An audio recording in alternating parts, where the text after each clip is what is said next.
My pulse raced at the astounding accomplishments of the mercenary known as Demon Lord.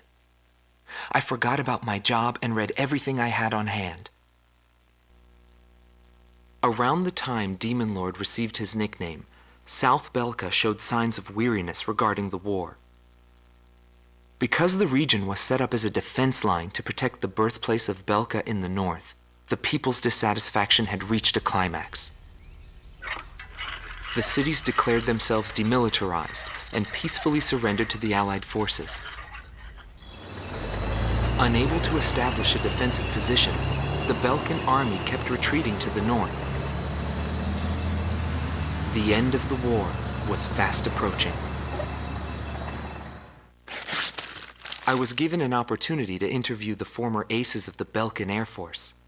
Back then, they were the masters of the sky, and they had also known him. So I crossed the border to follow his trail. I wanted to capture the war and the Demon Lord from their point of view, to capture the voices of those who were there.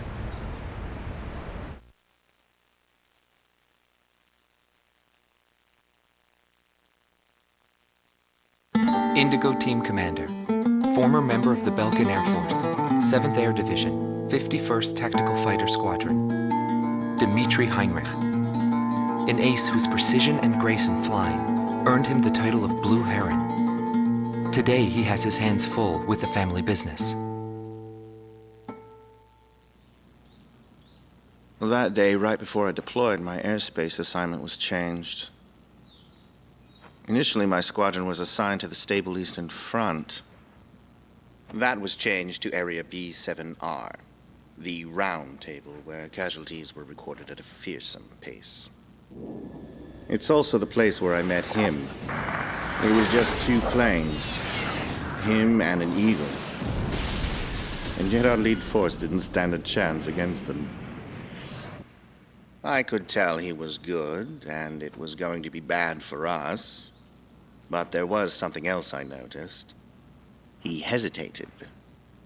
A vulnerability that can be exploited. I was certain I would win. The pilot was still young. He had yet to master the rules of combat. But in the end, I was shot down.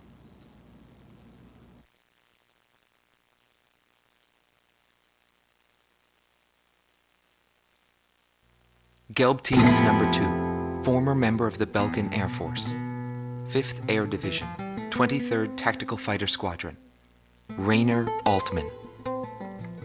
He flew the skies of Directus during the capital's liberation, and he's still there to this day. I met him above this very sky. I can still hear the sound of the missile alerts from that day. I received an order to fly to Directus on my way back from an intercept mission on the southern defense line. The order itself wasn't unusual. We kept being deployed from one mission to the next without receiving even the basic maintenance. But the situation was the same all around. We were late reaching the operational space. The station squadrons had already retreated, and warning bells were going off in the city. And the people were looking up to his plane, high above the sky. I couldn't see any emotion in his maneuvers. I didn't feel like I was fighting against a human being. I wanted to end that battle as quickly as possible.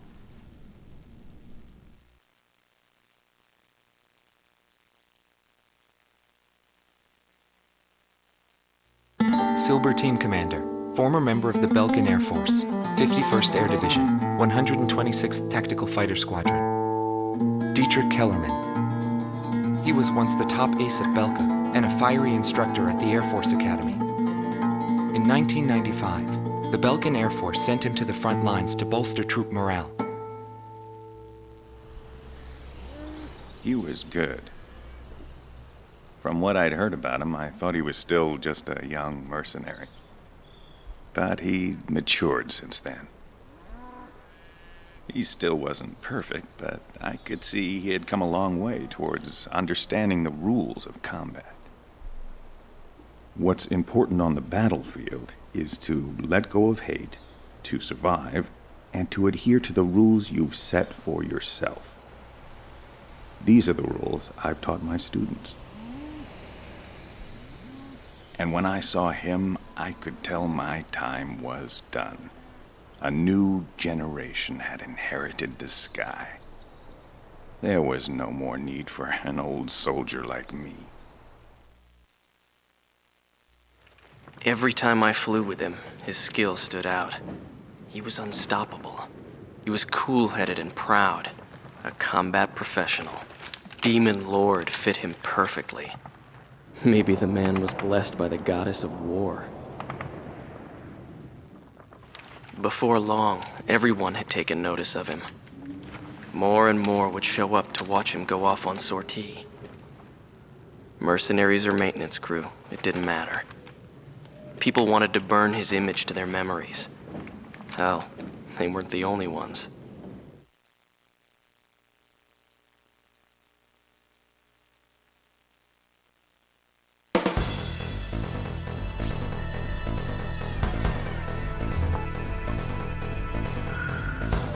The Belkan forces are beginning to take flight. The industrial city of Hoffnung is crucial to the enemy's industrial strategy and the heart of its war productions. The Allied forces have decided that all Belkan war production must be stopped to expedite the end of the war, and has requested our participation in this operation. The operation will primarily involve the bombing of ground facilities by the Allied forces' bombers. Your mission is to support those bombers and attack enemy facilities. We have achieved near total air supremacy over the target area, but don't let your guard down. There may still be sporadic resistance.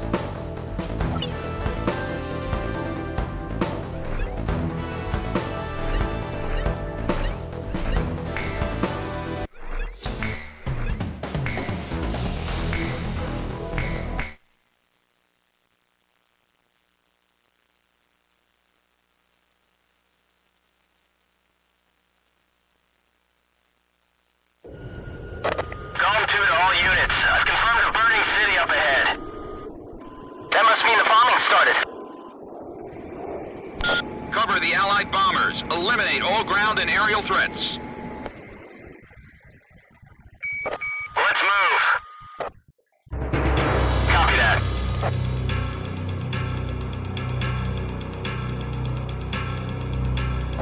To all bombers, remove Belka's ability to counterattack. Priority is placed on destruction over accuracy. Locked on. Golem 1, Fox 2. Initiate bombing sequence. Drop them all. Turn it to ashes. That's not enough. Drop more bombs. I thought they were on a precision bombing mission. They're just tossing bombs all over the place. Golem 1, missile launched.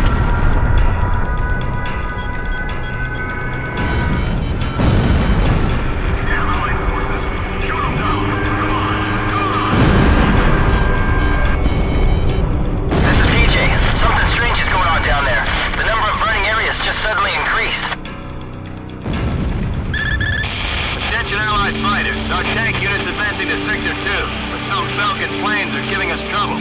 Take down those planes for us.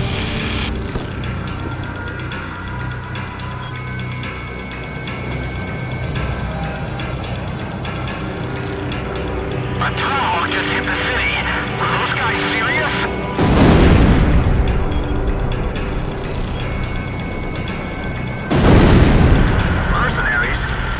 Appreciate the help. We'll be moving on.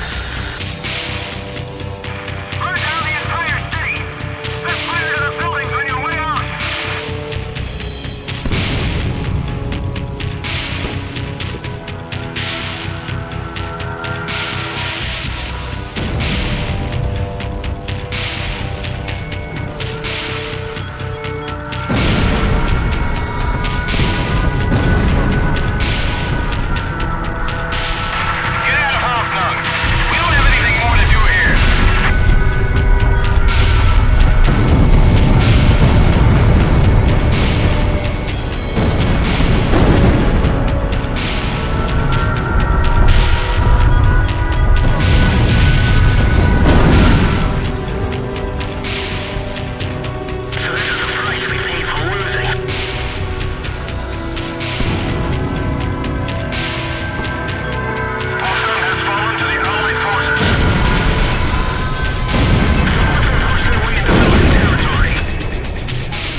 Nobody knew why they were fighting anymore. All I felt at that point was sadness for the world. That's why I...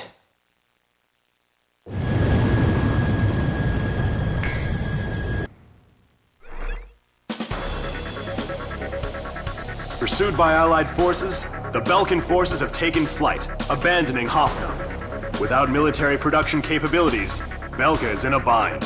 We were also able to confiscate samples of what seemed to be experimental weapons from the abandoned war factories, before Belka had time to use them.